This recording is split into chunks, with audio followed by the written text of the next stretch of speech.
pada kesempatan siang hari ini kita ada tamu spesial, adalah calon pimpinan kita di Kota Cilegon, khususnya menempati menduduki menjadi calon wakil wali kota. Dan beliau adalah Bapak Firman Mutakin. Assalamualaikum warahmatullahi wabarakatuh. Waalaikumsalam warahmatullahi wabarakatuh. Ya, gimana kabar Mas? Kabar baik. Sehat ya Kang Firman ya. Alhamdulillah. Ya, jadi pada kesempatan siang hari ini kita akan mengenal lebih jauh tentang pribadi Kang Firman, sehingga ketika kita di depan akan memiliki pemimpin, kita sangat mengenal beliau seperti apa, dan nanti visi misi ke depan, harapan ke depan untuk Kota Cilegon yang lebih baik akan seperti apa. Nah, Kang Firman, kira-kira hari ini kita akan bicara bincang-bincang dari latar belakang, kemudian nanti juga dari persoalan yang ada di Kota Cilegon, kemudian harapan Kang Firman selaku pemuda, dan hari ini punya kesempatan mewakili para pemuda Cilegon untuk punya andil besar dalam politik, kemudian dalam rangka di era digital, apa yang akan kita lakukan di Cilegon. Nah, sebelum itu Kang Firman boleh kenalin diri live, karena gini, jujur saja, sudah berkali-kali Kang Firman mengenalkan sebagai orang Cilegon. Tapi kenapa beberapa sebagian masyarakat masih belum yakin Kang Firman itu orang Cilegon? Kenapa itu? Lagi saya tanya sama Mas, kenapa itu Mas? Atau karena gayanya, atau mau orang nggak percaya bahwa ada orang Cilegon jadi artis di ibu kota? Ya. Oh ya, saya perkenalkan diri dulu ya. Halo, Assalamualaikum. Nama saya Firman Mutakin. Tapi mungkin kalau di dunia sinetron namanya Lian Firman. Nah, latar belakang saya itu saya anak ketujuh dari 7 bersaudara dari pasangan Bapak Haji Usman Halim dengan Ibu Haja Mastina, yang bukan kebetulan, emang nyatanya bapak saya itu orang Cilegon, ibu saya orang Cilegon. Kampung mana? Bapak di kampung mana? Rawagondang. Rawagondang. Kalau ibu? Kedawung. Itu memang benar. Asli Cilegon. Lahir di Tagil. Dan latar belakang pekerjaan orang tua juga bapak di kesehatan. Iya. Tugasnya mungkin kalau mantri dulu dikenal. Mantri.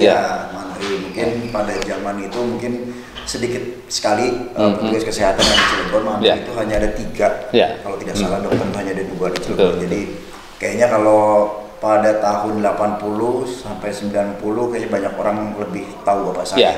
Ya, saya tahu sebagai bapak sebagai menteri, tahu karena sama masuk ke Cilegon tahun 80-an ya. Ya, benar sekali. Dan saya pendidikan saya juga di Cilegon semua. Cilegon semua, dari SD di SD Kerenceng 2 yang ada di Citangkil, dekat rumah, jaraknya kurang lebih 200 sampai 300 meter dari rumah.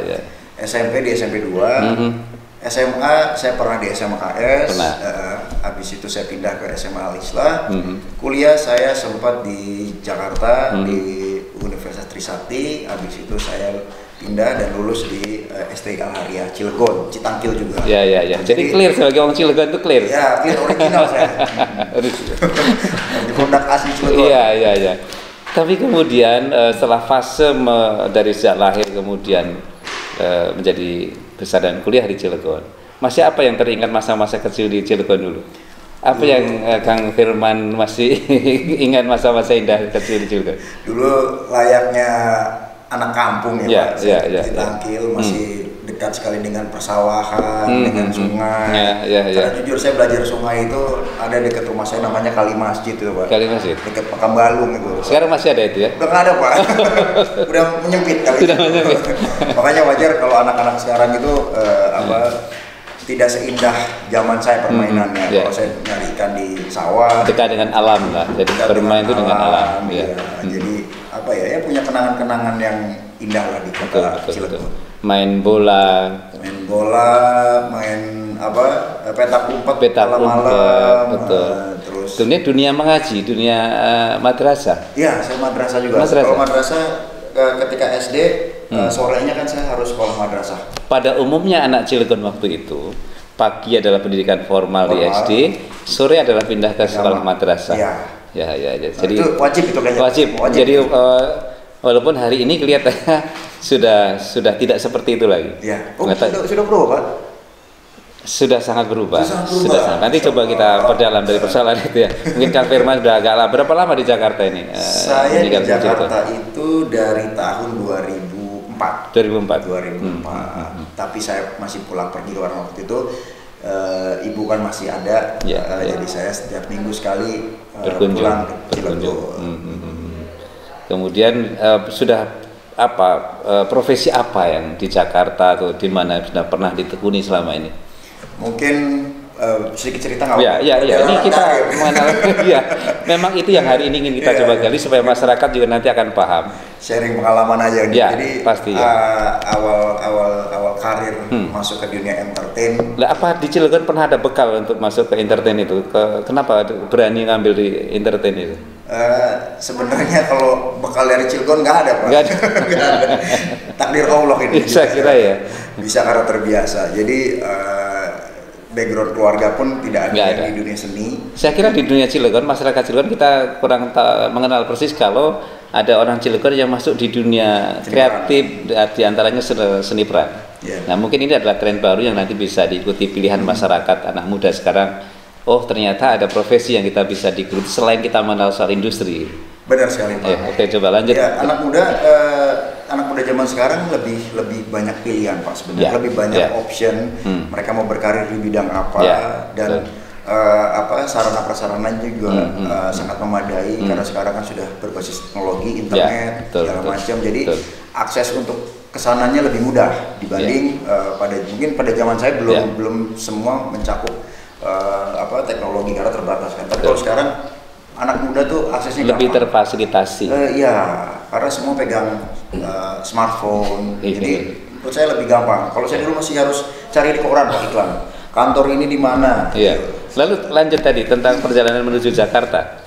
Apa tantangan dan sebagainya yang dihadapi ketika masuk di dunia entertainment? Nggak mungkin langsung jadi artis kan? Nggak mungkin. Ada proses, Pak. Ya, makanya justru itu coba. Iya, ketika saya di sana kan sambil sekolah, Pak. Sambil kuliah itu. Sambil kuliah. Ya sama lah seperti teman-teman yang dari daerah kita mengawali hal baru.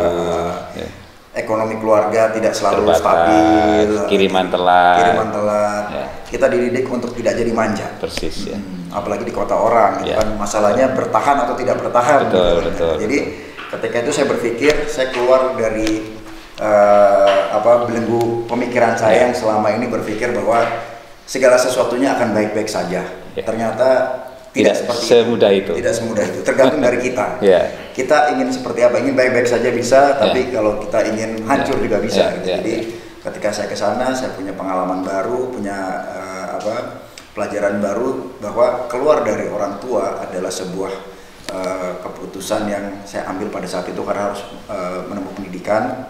Di situ saya belajar bagaimana saya memanage kehidupan saya, bagaimana saya berusaha mendapatkan income selain dari dompet bapak saya, dari keluarga. Karena bapak saya juga waktu itu udah pensiun, jadi terbatas. Saya kuliah di universitas yang lumayan biayanya cukup. Jadi ketika saya harus meminta lagi orang tua saya mungkin kurang tepat. Jadi ketika kebutuhan pribadi itu mendesak, saya mencoba mencari pekerjaan. Apa nggak belajar dulu soal seni peran atau langsung masuk saja? Enggak. Saya mencoba saja. Saya mencari pekerjaan jadi pelayan dulu, Pak, di Carrefour. Di pelayan dulu? Jadi pelayan di Carrefour. Mengalahkan ego. Bapak saya kan lumayan punya nama. Iyalah, di Cilegon pasti. Agak malu juga sebenarnya, Pak. Mantri di daerah itu. Jadi pelayan. Tapi buat saya itu pelayan bukan pekerjaan yang hina, Pak. Pekerjaan yang mulia karena melayani orang, Pak. Jadi saya berpikir itu. Ini bukan pekerjaan pekerjaan yang buat saya pada saat itu sangat membanggakan karena punya penghasilan dari uang yang halal. Bisa hasil sendiri dan halal. Saya tidak melakukan tindakan yang melanggar hukum dan bertentangan sama norma. Berapa lama di jalan ini? Alhamdulillah waktu itu Allah kasih kesempatan saya. Nggak pakai lama. Nggak nyampe setahun, Pak. Nggak nyampe setahun. Kemudian dapat pilihan lagi. Waktu itu ada teman yang ngajak saya mau nggak jadi figuran. Atau mengantar atau apa? Terus diajak? Mau nggak jadi figuran? Apa dasarnya atau lihat ke wajahnya kayak saya ganteng gitu? Mungkin kayaknya, Mas. Waktu itu ada duitnya nggak? Saya berpikir ada dong, ada. Ya udah saya datang. Boleh sebut awal tawaran itu? Waktu itu syuting iklan apa ya? Salah satu iklan, Pak. Iya. Mungkin nggak boleh disebut. Itu masih iklan ya. Iklannya nggak saya sebut. Tapi mungkin kalau nilai biar untuk pembanding bahwa waktu itu saya dikasih 1 hari kerja itu 350.000. Oh. Ya, buat anak kuliah. Oh sudah keren lah, sudah mantap. Makan seminggu lah. Padang, Pak. Jadi di situ akhirnya saya mempelajari industri apakah ini. Saya mempelajari, saya mencari tahu, saya menganalisa segala macam. Ini pekerjaan apa? Terus saya lihat struktur di situ apa saja, sutradara, kru sampai ke bawah, sampai ke PU. Terus dari segi seni perannya, ada peran utama, ada peran pembantu, saya pelajari. Saya dibayar 350.000, saya di struktur paling bawah, Pak. Untuk seni peran, figuran. Karena figuran. Nggak kelihatan muka, kelihatan baju bolak-balik, Pak. Jadi ketika itu bagaimana saya bisa naik grade gitu. Saya harus pelajari apa. Jadi saya belajar sambil bekerja di situ. Belajarnya hanya lewat melihat lewat bertanya dengan semua tim yang ada di situ, sama artis saya tanya sama artis ya. Nggak malu lagi dah, pokoknya mau pengen belajar. Tapi alhamdulillah saya ketemu sama orang-orang yang luar biasa baiknya, memberikan ilmu yang buat saya mungkin banyak orang harus sekolah acting dengan mengeluarkan biaya yang mahal. Saya belajar sama orang yang bergelut di bidangnya langsung. Saya bilang di lapangan. Akhirnya saya belajar bagaimana apakah acting itu, apakah seni peran itu. Kemudian setelah itu dapat pekerjaan yang pertama figuran. Ada tawaran langsung atau masih menunggu kita belajar agak lama? Saya figuran itu kurang lebih saya jalani sekitar 3 bulan, Pak. 3 bulan figuran di beberapa rekaman produksi. Habis itu saya kebetulan ini campur tangan Allah juga. Pasti ya. Pasti ya. Ada salah satu klien yang melihat saya jadi figuran itu, dia bilang saya minta nomor kamu. Saya dan nggak tahu kalau itu adalah pemilik yang bekerja di sebuah produk produknya. Jadi saya diminta nomor telepon. Ketika saya kasih, disuruh datang ke kantor, saya pikir jadi figuran lagi. Ternyata saya disodorin kontrak. Jadi maintenance. Dengan buat saya waktu itu tanpa dites dulu. Tanpa casting. Yang biasanya harus antri casting untuk mencoba sebuah peran, ini tanpa casting. Makanya subhanallah saya bilang ini semua campur tangan Allah. Iya. Akhirnya saya honor pertama saya sebagai maintenance itu 15 juta. 15 juta satu produksi. Iya, ranking harganya masih 8 juta, Pak. Jadi antara percaya dan tidak itu. Iya, biasa saya pegang 100.000, 50.000. Betul. 15 juta nggak pakai pikir lama. Nggak pikir nawar. Salahnya saya di situ. Saya langsung senang aja, Pak. Sebenarnya itu bisa ditawar gitu kan. Dan waktu itu boro-boro punya manajer, punya asisten, boro-boro nggak punya untuk perbandingan apakah angka itu layak atau tidak. Tapi sudah senang aja.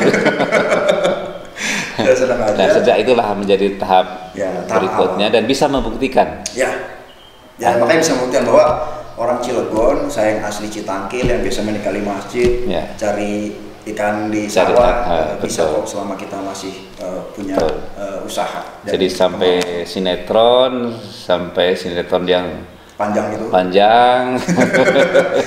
Cinta nggak ada yang cinta tidak ada yang tidak akhir ya. Cinta fitri ya. Cinta fitri. Karena nggak berakhir. Nah, kemudian dari situ masuk ke film layar lebar. Kalau film baru, Pak. Film itu baru. Saya baru 2 produksi kalau film. Saya lebih banyak tuh main di stripping ya. Jadi sebenarnya lebih akhirnya kalau boleh milih juga senang stripping kah atau kemudian layar lebar, walaupun pengalaman itu pasti semua menarik. Ada lebih kurangnya masing-masing. Kalau dari materi, stripping, Pak. Stripping. Tapi kalau mungkin dari kepuasan, kepuasan kita melakukan ini, mungkin film lebih enak. Betul. Dan tidak tidak makan waktu yang cukup panjang ya. Karena dalam waktu tertentu kemudian produksi jadi punya waktu lah untuk keluarga dan sebagainya. Nah, masuk ke persoalan keluarga ini sudah, kalau lihat tampang kan kayak masih bujangan ini. Tahun berapa kemudian ketemu jodoh itu di Jakarta atau di Jakarta? Di Jakarta. Artis juga? Bukan. Bukan, dia mahasiswi biasa, Pak. Waktu itu? Masih statusnya mahasiswi. Dia sekolah di LaSalle College di Kuningan. Saya ketemu, saya ngerasa cocok dan umur saya juga waktu itu sudah. Saya berpikir, buat apalah lama-lama. Sudah punya bekal lah kira-kira ya? Sudah berani. Sedikit ya, walaupun betul. Maaf, Pak. Saya salam dulu. Dah. Diulang saja. Untuk jodoh, dari kapan ketemu jodoh itu di Jakarta itu? Saya ketemu itu lupa tanggalnya. Tanggal berapanya? Lupa tanggal berapa. Saya ketemu, buat saya secara fisiknya dia menarik. Dan di usia memang sudah cukup. Atau memang kondisinya udah butuh pendamping di Jakarta hidup sendiri? Saya mau hidup benar sebenarnya. Menghindari kenalan remaja. Jadi ya balik lagi Pak. Tapi itu termasuk menikah muda kan? Saya 26. Iya. Saya ketemu istri saya itu 25. Istri saya itu di umur istri saya 19, saya di 24. Ya. Ya karena basically saya mengenyam pendidikan di Cilegon madrasah, makanya betul. Ya sebelok-beloknya kan saya harus tetap kembali ke jalan yang terbaik Pak buat kehidupan saya. Dan sampai hari ini sudah punya putri dua. Luar biasa. Sangat membanggakan, menyenangkan, membahagiakan dan dirindukan selalu. Iya. Usia berapa? Yang pertama namanya Miriel, dia itu 7 tahun. 7 tahun. Yang kedua Alodi itu 3 tahun. Apa Miriel itu apa? Sebenarnya kan kalau orang Cilegon aneh, Miriel itu sebenarnya apa makna kalau dalam angan-angan ketika beri nama Miriel? Kalau kakak saya kan namanya Teti Herawati ya. Orang Cilegon banget. Tati Rohmawati. Kenapa saya memberi nama Miriel Naira Selena Firman ya. Ada bahasa Prancis dan bahasa Arab.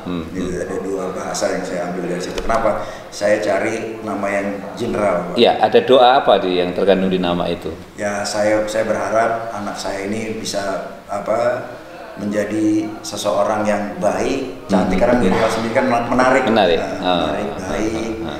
Insya Allah kedepannya menjadi menarik akhlaknya, menarik. Jadi saya punya harapan. Kalau Firman sendiri, ya nama saya Firman gitu. Ya pastilah. Kalau mutakinya pasti orang Cilegon. Nama saya itu dulu Firmansyah Pak. Dulunya. Nama saya itu dulunya Firmansyah. Diganti sama bapak saya. Karena waktu itu ada salah satu tokoh Cilegon, kiai besar Cilegon kalau tidak salah. Bapak saya mungkin ngefans, namanya Zainal Mutakin. Ya. Kemudian yang kedua namanya Alodi Naura Aslina Firman. Iya. Dengan harapan yang kurang lebihnya sama lah kurang harapan. Kita anak pengen yang terbaik lah buat masa depan dan kehidupannya ke depan. Setelah di Jakarta ketemu kehidupan yang nyaman, sudah nyaman kan di Jakarta sudah bagi kehidupan umum masyarakat barangkali sudah seperti yang diharapkan kebanyakan orang lah. Kalau saya pribadi sih ya sudah cukup Pak. Ya makan udah bisa makan ya tidak berlebihan lah standar hidup saya. Nah tiba-tiba sekarang Kang Firman pulang kampung ke Cilegon untuk masuk ke wilayah dunia politik. Apa menariknya untuk pulang ke Cilegon mungkin nyari masalah barangkali. Sebenarnya kalau Pak Haji mau bilang saya diajak pusing. Diajak pusing. Nah, apa yang kemudian memotivasi Kang Firman bersedia diajak? Prosesnya sebenarnya nggak sesingkat. Nggak sederhana ya. Mungkin butuh waktu lama. Karena kan ini dunia yang baru buat saya. Dan mungkin juga kehidupan masa lalu, melihat masa kini juga itu juga menjadi bagian yang dulu seperti ini kok sekarang. Ya. Banyak faktor yang akhirnya saya memutuskan saya harus masuk ke dunia politik. Saya harus ikut kontestasi Pilkada Cilegon di 2020. Saya mendampingi Pak Haji Ali Mujahidin. Banyak faktor ketika saya ditawari oleh Pak Haji Mumu. Ya otomatis saya menimbang dulu Pak. Mempelajari segala macam apakah saya bisa pertama. Kedua, sebagai putra daerah, jujur saya melihat di daerah saya, tempat tinggal saya yang sekarang, terus ketika saya pulang ke Cilegon, ada keprihatinan sebagai putra daerah. Kenapa kota saya perkembangannya agak lambat antara dulu waktu kecil sampai hari ini kelihatannya enggak? Ya segitu-gitu aja. Saya nggak ngomong Bapak. Saya bantu saja. Iyalah banyak sekali buat saya yang kayak Cilegon ini harus banyak berubah. Harusnya kota lain berlomba-lomba. Kenapa kita jalan di tempat, jalan hanya selangkah 2 langkah. Sementara kebutuhan masyarakat itu kan semakin tinggi akan teknologi, kebutuhan akan semakin meningkat. Jadi kesehatan itu harus benar-benar berkualitas. Jadi banyak faktor yang buat saya ketika saya masuk ke politik. Karena kalau di luar politik saya tidak punya harus masuk. Walaupun pada awalnya saya di dunia politik tidak tertarik, Pak.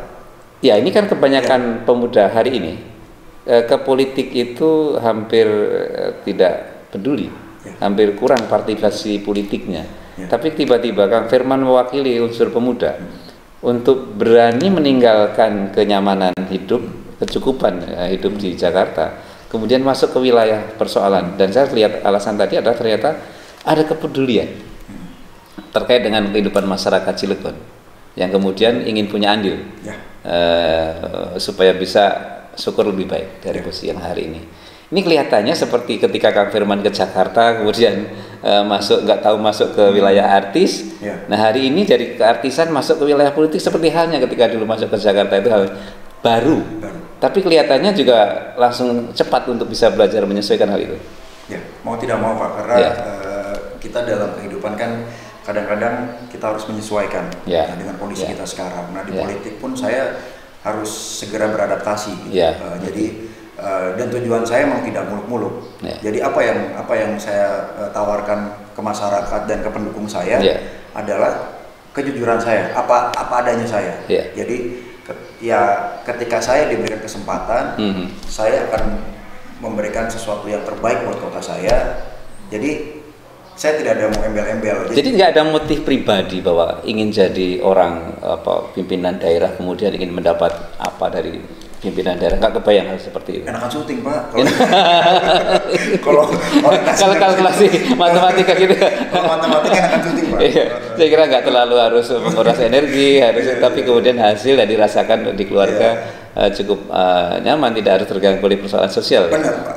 Nah kira-kira hal apa yang menurut Kang Firman menjadi isu yang menarik untuk kemudian ikut support supaya nanti masyarakat ke depan berhadap jauh lebih baik dari pertama kali yang salah satu yang menjadi keprihatinan saya adalah karena background keluarga saya kesehatan.